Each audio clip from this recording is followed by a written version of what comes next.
The lagoon historically had extensive seagrass beds and has dramatically declined over the last 2 decades. Back when I first started with the project, I actually saw a presentation from Professor Dr. Diana Chin. She had done this experiment, this little experiment with these clams, this family of clams called Lucinidae. And the thing about these clams is they have a bacteria that lives inside of them in their gills.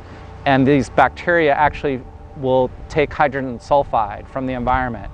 And so what she found is that when you added these clams into these experimental plots, that the areas that had the clams had lower hydrogen sulfide concentrations and then higher seagrass survivals. That got us interested, and we started to work with her, and so we went out into the local estuary and we just looked around. Do we have these clams out there? Are they here? Where are they? And so we did a few different times. We went out and we just dug holes in the estuary in different areas, and sure enough we found this one species that was in association with our seagrass meadows. And we decided to see, well, can we use these in our restoration efforts? In order to do that, you can't just take a few clams and move them to a different place. You have to be able to mass produce them. You have to be able to produce millions of them. But with this family of clams, that had never been done before. They had never been taken and grown in an aquaculture facility. Okay, let me see if I find. There's a decent looking egg. Let's see. That's a closer up. Let me look at the light dark. Sometimes. Okay, here we go. And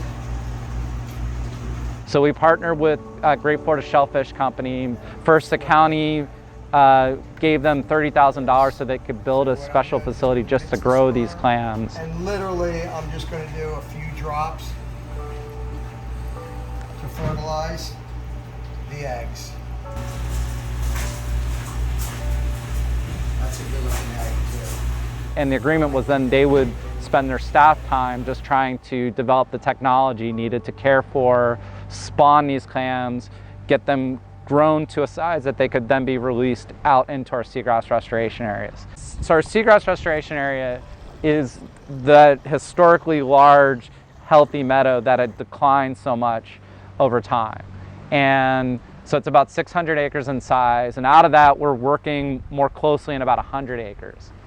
Where we're really focused, and that's where we're removing that cyanobacteria, where we want to do these clam releases, where we're actually doing seagrass plantings as well, and we're doing the water quality and sediment chemistry analysis.